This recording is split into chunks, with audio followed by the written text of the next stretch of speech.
Hi, and welcome to Cinema 8. I am James Tompkins here with Michael Stebing. We are here in the Wood TV Plus studios talking about a couple of new movies. They have been out for a while. A couple have been out for a while in July. And one we have both seen, and one only Michael has seen. We want to start out with the one that we have both seen, and that is The Invite, which is a comedy drama starring Seth Rogen, Olivia Wilde, Edward Norton, and Penelope Cruz. We both have some different opinions on this movie, so why don't we just start with Michael to tell us a little bit about this movie. For me, this movie feels very much like it could be a play. There's basically just one set for it, and there's four characters. And the two couples are Penelope Cruz and Edward Norton, and Olivia Wilde and Seth Rogen.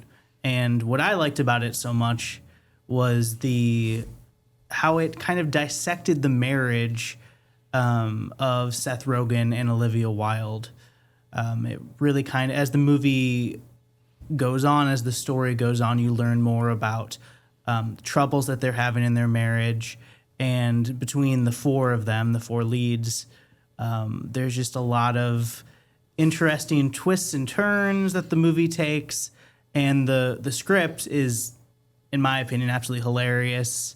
It definitely goes to some interesting places without giving away too much of the plot. I know Jamie's going to get into a little bit of spoilery territory here, but yeah, for me it really worked. It was hilarious. The movie flew by. I love the chemistry between all of the characters. It was probably one of my favorite movies of the year so far, to be honest with you. I thought it was absolutely hilarious. It was a delight. I can see some couples like walking out of that movie having some interesting conversations. But overall, I think you're in for a good time. Well, I can see it definitely being a conversation starter for couples. I didn't see it as being a completely realistic depiction of a marriage. I mean, I can definitely see some truths here and there, but as you were mentioning it came off kind of stagey, like a play. And to me, that's not always great news for a movie, that it comes off stagey as a play. I think that the characters, they didn't often feel like they were giving real reactions. It felt sort of forced and almost kind of sitcom-y in a way to me. I was and maybe I was expecting something else with Seth Rogen being involved. He was definitely my favorite performance of the movie. I think he felt maybe the most real of the characters, but I felt like it felt a little just kind of just unnatural, like it was not how real people would be behaving in this situation. You've got this kind of free-spirited couple, that is the one played by Penelope Cruz and Edward Norton, and they're just the uninhibited ones in this relationship. They are kind of making noise and with their lovemaking, and they are and that is sort of a sticking point, that is sort of this unspoken tension that is starting out the dinner party that they are having. And so it sort of takes half the night for the Seth Rogen character to finally address this. After a little bit of alcohol, weed, he slowly loosens up a little bit. To me, this seems like something that could have been a plot line on an episode of a 60s or 70s sitcom. I don't feel like this is something that would be that hard to address in a modern situation. To be fair, it is a little awkward to talk about. I feel like if I had an upstairs neighbor, I would be a little nervous asking them to quiet down a little bit.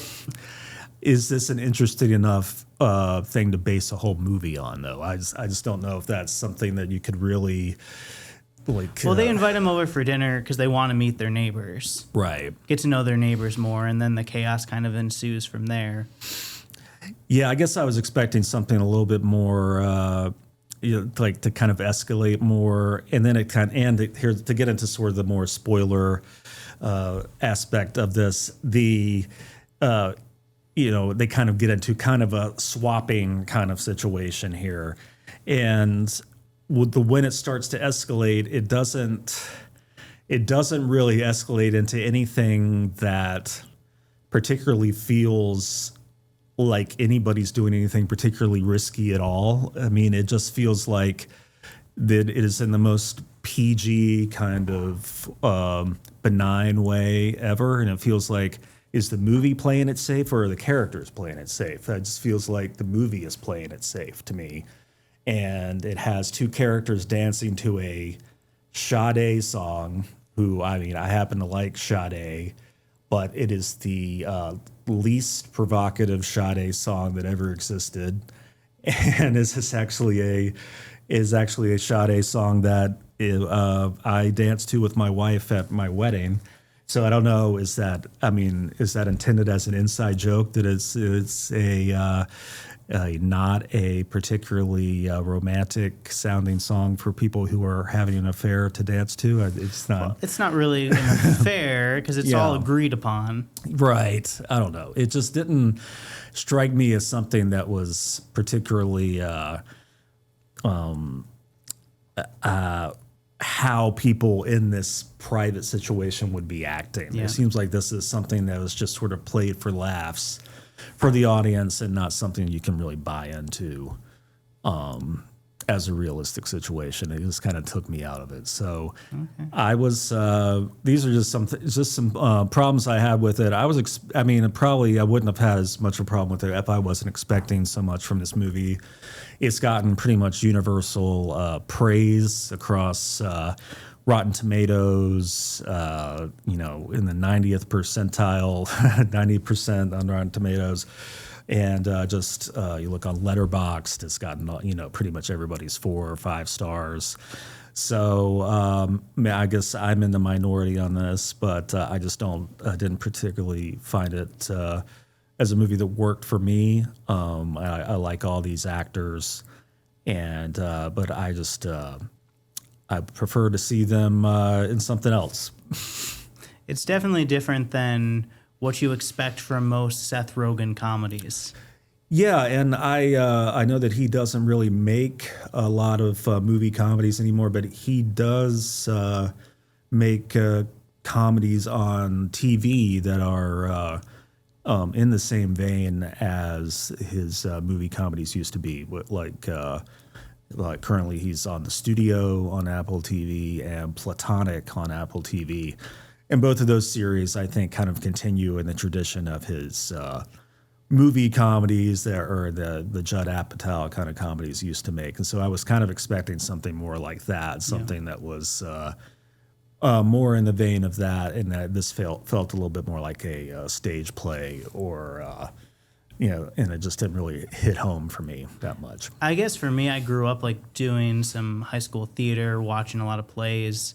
So for me, it felt like I really liked that part of it. I liked the one set. I liked the 4 characters. I liked the back and forth between all of them, and the jokes hit for me. The character relationships hit for me. So, but I can see going into it with a different expectation how you might not enjoy it as much. Well, there you have it. That's our take on The Invite. Do with it as you will. That was the most heated discussion we've ever had on Sunday. No, but anyway, it was pretty bloody and gory.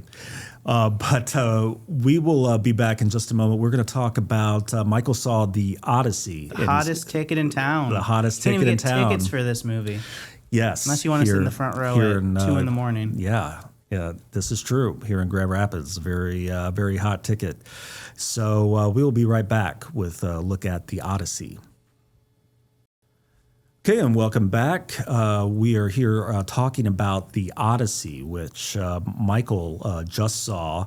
You were on a long waiting list to see this in 70 millimeter. Yeah, so in Grand Rapids at Celebration North, we're like one of 40 theaters in the world that has this 70 millimeter IMAX experience for Christopher Nolan's The Odyssey.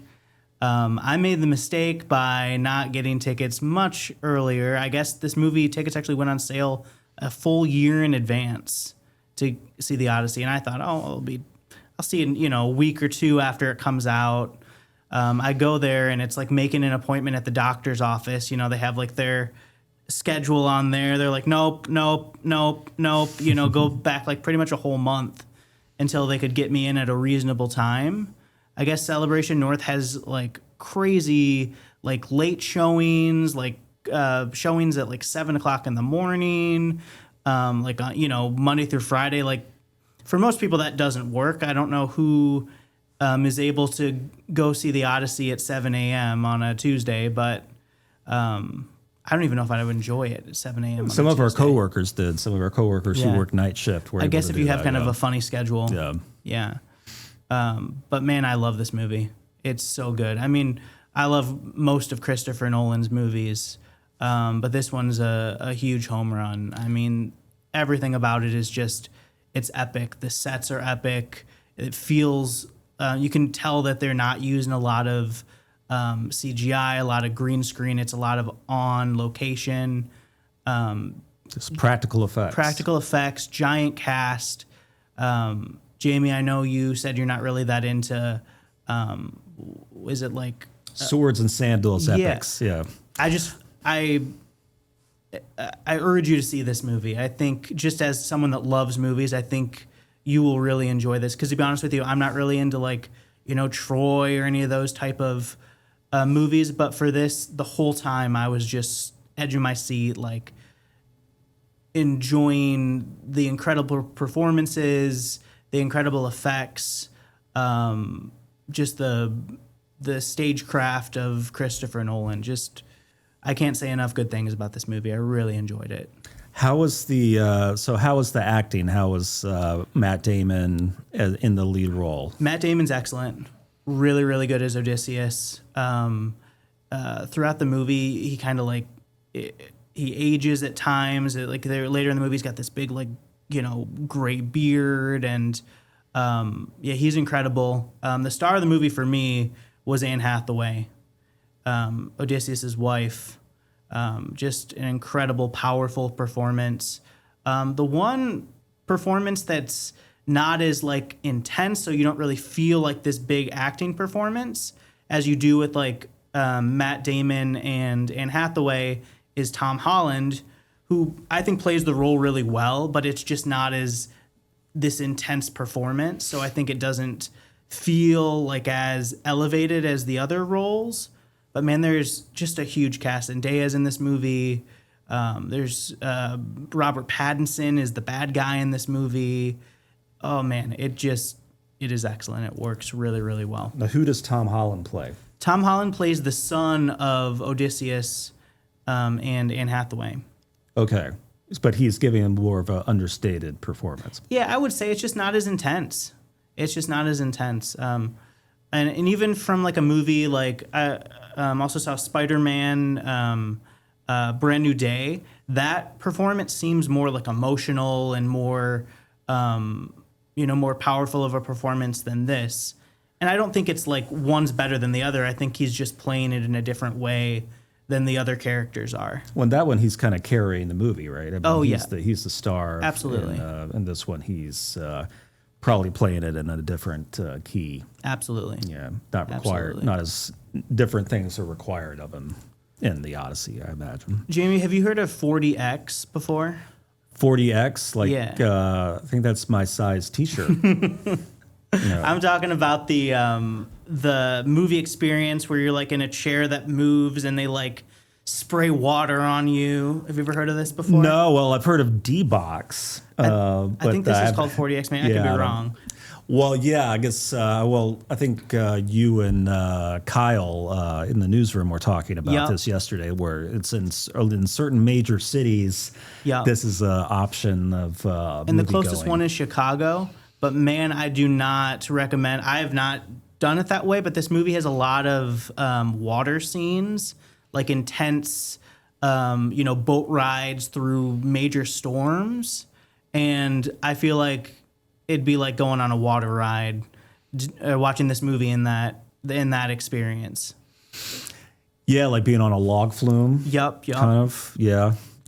Yeah, I mean, you've been to a D-Box theater, right? You haven't? Yeah, No, I've seen the videos of the people, getting thrown around and everything with the water pouring on them. I saw a couple. I don't know if they still have it. They used to have one at Rivertown, Celebration Rivertown, and I saw First Man with Ryan Gosling.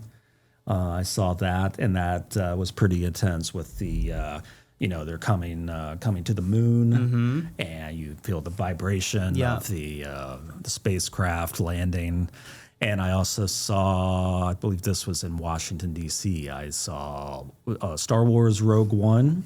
Oh, nice. In a D-Box theater. Of course, there's a lot of action in that, a lot of star fighting. So, I feel like that works really well for a space movie. Yeah. But maybe not for a movie where you're on a boat and you're constantly getting like... Well, you don't want to feel seasick, you know. Seasick, And wet. But it is fun to get the 3 effects hours. getting sprayed with water. I feel like that's fun at like a, like Disney World where it's like a 3-minute little thing. But you not don't want for to sit 3 there hours. the whole movie getting getting doused with water. Well, I will see it eventually. I know I haven't rushed out to see the Odyssey, but I will see it eventually. I saw they just extended it again, which is crazy. This Really? movie came out in July and now they're extending it like through September. And we do have other movies coming out in IMAX, like that are not getting that screen here in Grand Rapids, because that is the only IMAX theater in Grand Rapids. So like the End of Oak Street, the new another movie with Anne Hathaway and Ewan McGregor. It's the dinosaur thriller that is being advertised as being an IMAX, is in theaters now, but is not playing in IMAX here because, of course, the Odyssey is on that screen. So If only they could have foreseen that and pushed it back, or maybe even done it earlier in the summer before the Odyssey came out. yeah, I'm sure a lot of places that only have a limited amount of IMAX screens are not showing that movie in the way that it was filmed. And why would you when you can sell out every seat for the Odyssey for 3 months in a row? Absolutely, you're taking a big gamble on a new movie when you know that you can still get people into the Odyssey for sure. I will say this one more thing before we go.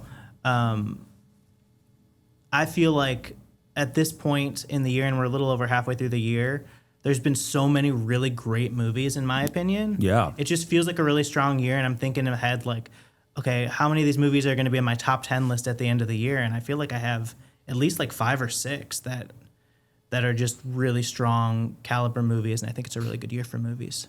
I think it has been a really good movie too. I know I've got at least 3 or a really good list so far. I've got at least 3 or 4.